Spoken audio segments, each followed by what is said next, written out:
Bismillahirrahmanirrahim. Alhamdulillahirabbil alamin. Allahumma shalli ala Muhammad wa ala ali Muhammad wa ba'du. Baik, teman-teman, di kesempatan ini saya akan menyajikan kultum yang berjudul perkataan yang baik.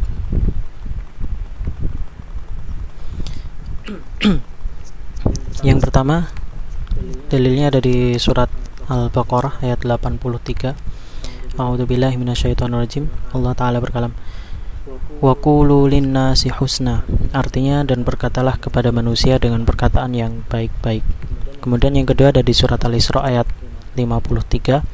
Wa qul li ibadi yaqulul lati hiya ahsan inna syaitana yanzaku bainahum, artinya katakanlah wahai Muhammad kepada para hambaku supaya mereka bertutur kata dengan perkataan yang paling baik. Sesungguhnya syaitan selalu menimbulkan perselisihan di antara mereka, maksudnya di antara manusia. Berikutnya di surat Qaf ya, ayat 18. Ma yalfidu min qaulin illa ladaihi raqibun atid. Tidaklah terucap dari suatu perkataan melainkan pasti ada malaikat hafazah yang selalu dekat menyertai dan selalu menulis, maksudnya menulis laporan perbuatan manusia. Nah, dari ketiga ayat tadi diambil faedah bahwasanya yang pertama dari surat Al-Baqarah ayat 83 tadi, adanya perintah dari Allah kepada manusia untuk berkata dengan perkataan yang baik. Kemudian di surat ayat tersebut sebenarnya menceritakan tentang Bani Israel begitu.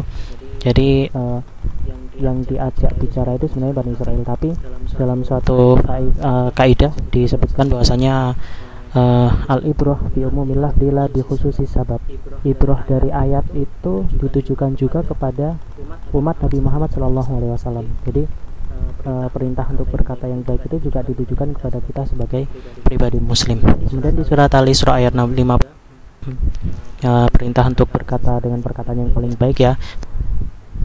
Macamnya ada banyak perkataan paling baik itu, tapi menurut Imam Suyuti, perkataan yang paling baik itu adalah kalimat la ilaha illallah. Diambil faedah juga dari ayat 53 dari surat Al-Isra tersebut, bahwasanya perselisihan di antara manusia itu seringkali bermula dari ucapan. Hal ini dikarenakan oleh syaitan yang selalu mengganggu manusia lewat hasutannya gitu. Kemudian di surat Qaf ayat 18, dalam suatu kaidah ya tersebutkan bahwa tulisan itu sederajat dengan perkataan. Jadi ucapan kita lewat tulisan itu juga akan dipertanggungjawabkan. Begitu. Kaidahnya berbunyi al-kitabatu bimanzilatin nutqi. Tulisan itu setara manzilah kedudukannya dengan perkataan. Jadi kita juga harus selain menjaga perkataan lisan, kita juga harus menjaga perkataan lewat tulisan. Kemudian ada juga faedah yang lain dari surat Qaf ayat 18, bahwasanya adanya malaikat yang senantiasa mengikuti dan mencatat perbuatan manusia dimanapun dan kapanpun berada. Malaikat tersebut biasa disebut sebagai malaikat hafadzah ya, malaikat yang selalu mengikuti manusia, bukan raqib atid, karena dalam suatu riwayat malaikat yang senantiasa mencatat nama manusia itu namanya bukan raqib atid tapi malaikat hafadzah ya. Raqib atid itu sifatnya mereka, raqibun itu selalu dekat, atid itu selalu mencatat. Versi hadis juga ada dalil yang memerintahkan kita untuk berkata dengan perkataan yang baik, yaitu riwayatnya Al-Bukhari dan Muslim, hadisnya sahih. Maka na yu'minu billahi wal yaumil akhir falyakul khairan aw liyasmut, artinya barang siapa yang mengaku beriman kepada Allah dan juga hari akhir, hendaknya dia berkata yang baik-baik, atau jika tidak bisa berkata yang baik, hendaknya dia diam. Dan riwayat Imam At-Turmudi ya, Turmudi atau Tirmidzi atau Tarmudi sama, takilat ka ummuk wa hal yakubun nas finnari ala wujuhihim aw qala ala manakhirihim illa hasaidu alsinatihim. Tidaklah manusia itu tersungkur ke dalam neraka di atas wajah mereka, atau dalam riwayat lain hidung mereka, kecuali dikarenakan oleh lisan mereka begitu. Nah, intinya dari dalil-dalil yang tersebutkan tadi, manusia apalagi pribadi seorang muslim itu dituntut untuk senantiasa berkata dengan perkataan yang baik begitu. Nah, perkataan baik sendiri itu menurut Utsaimin ada dua. Yang pertama, perkataan yang baik menurut zatnya sendiri, jadi kata-katanya itu sendiri sudah baik, contohnya zikir, zatnya sendiri itu sudah baik. Kemudian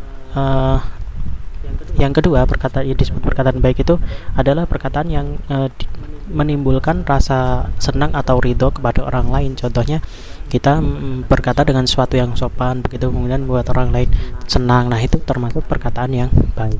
Nah, berikutnya ini saya ada slide tentang sebuah buku yang pernah booming ya di tahun 2003.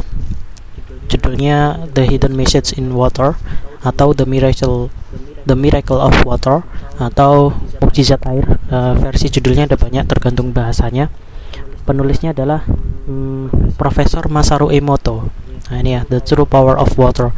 Profesor Masaru Emoto ini beliau orang yang menemukan Hado ya, Healing and Discovering Ourselves. Jadi menyembuhkan diri sendiri dari penyakit dengan air, keajaiban air lah. Ada apa dengan air? Profesor Emoto ini menemukan bahwasanya kristal air itu bisa berubah melalui ucapan gitu. Jadi ucapan seseorang itu bisa mempengaruhi kristal air. Contohnya ketika ada orang ya mengucapkan ini ya, thank you, wisdom kata bijak, trust yaitu kejujuran, eternal keabadian, angel malaikat, I love you, aku suka kamu, peace kedamaian. Nah, itu kristalnya ketika kita mengucapkan kalimat-kalimat tersebut ke air, kemudian airnya dikristalkan, kristalnya jadi bagus, bentuknya bagus.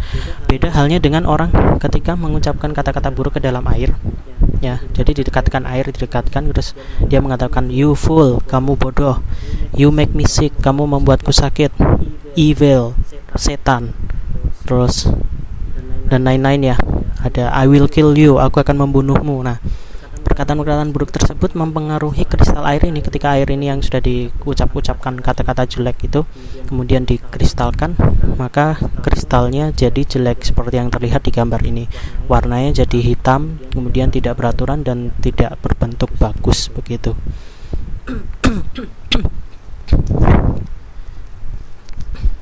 Nah, dari penemuan Profesor Emoto tadi itu sudah dilakukan uji coba di banyak air ya, di beberapa dunia ini diambil sampel-sampel air di mana saja, kemudian dicoba dengan hal yang sama dan hasilnya sama. Jadi ucapan orang itu bisa mempengaruhi kristal dalam air. Nah, keajaiban ini bila dikaitkan dalam Islam ya, penelitian Profesor Masaru Emoto tadi tentang ucapan baik maupun buruk dapat merubah bentuk kristal air ini bila dikaitkan dengan kajian ilmiah yang lain, yaitu di dalam tubuh manusia terdapat 60-70% kandungan air. Jadi dalam tubuh kita ini ada 60-70% air ya.